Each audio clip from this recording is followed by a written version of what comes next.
Parliament, the Finance and Expenditure Committee, is conducting an investigation into, amongst other things, rural banking practices.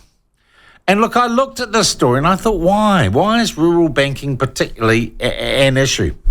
But then I talked to some mates involved in the rural sector, and I do a little bit of a read around on rural websites and things, and there is clearly some issues there.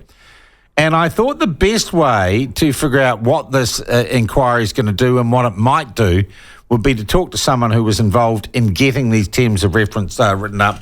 That is Mark Cameron. He is an MP, ex-rural spokesman, and also, I think, chair of the Primary Produce Committee at Parliament.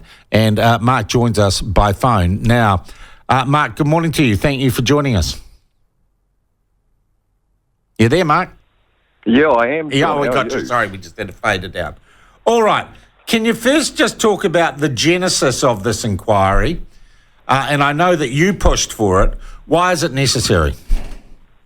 Well, I think the thing is, Sean, what we've noticed, and good morning to you and your listeners, there'd been a whole lot of perceived disparities, especially with interest rates by farmers offered to me. And I know myself and other parliamentarians were saying they, on the back of constituency concern, i.e. rural constituents, were saying, look, there's perceived disparities in terms of interest, a predatory nature of banking.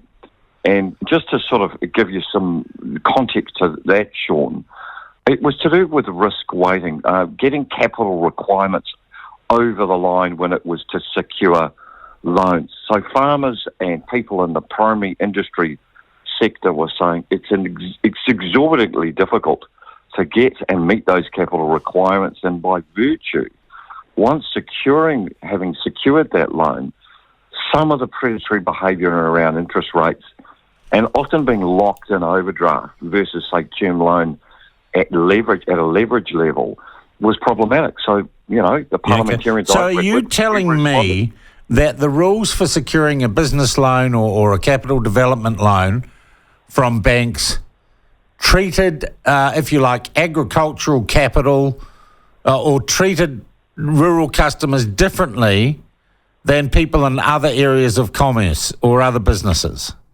Correct, Sean. That was the perception, and that is the perceived opinion of many, many people in rural New Zealand. Okay, that's the perception.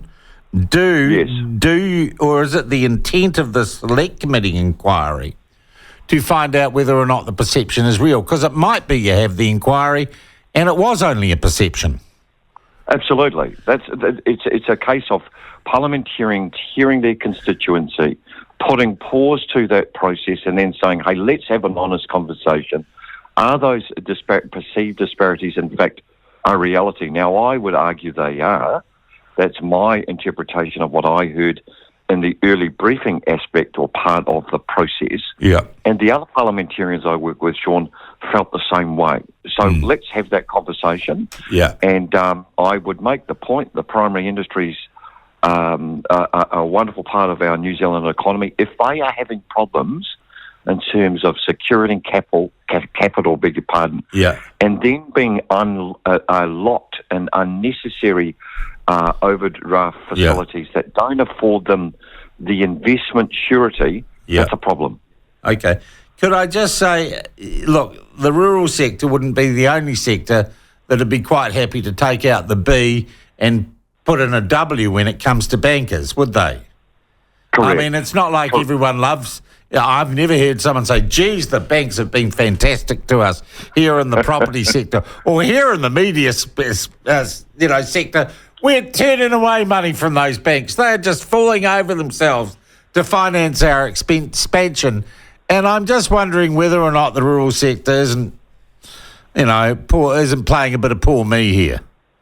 Well, I go back to my former remarks, Sean. I think we've got to have those honest conversations. And the fact that rural people are coming to us as parliamentarians and saying there's a genuine disparity between interest rates set for rural farm loans versus, say, the urban loans. Yeah. That's one thing.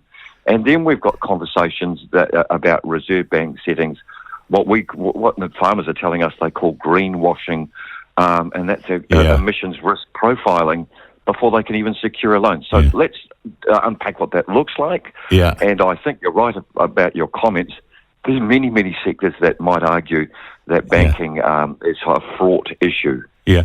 Can I ask you, Mark, also just sort of anecdotally, there and someone's just pointing out Kiwi Bank doesn't seem to be into rural lending. It doesn't have a full branch anywhere in the Wairarapa.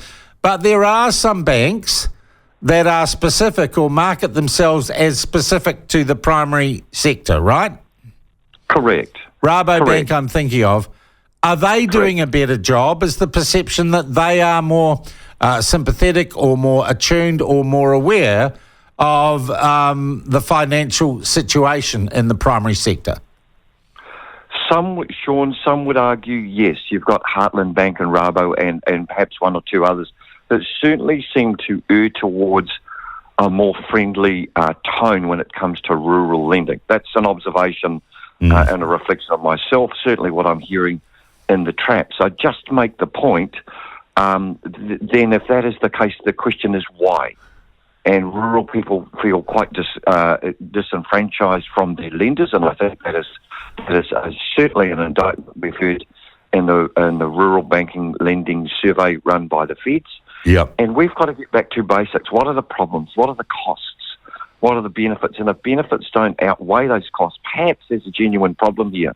And when it comes to securing capital for investment in a business model, which happens to be a farm one, why is it though so much harder to do that than perhaps to buy a home or to buy a commercial property in Auckland, or et cetera, et cetera? So those are the kind of conversations that this hearing and that inquiry will bring about. We'll get answers, I very much hope.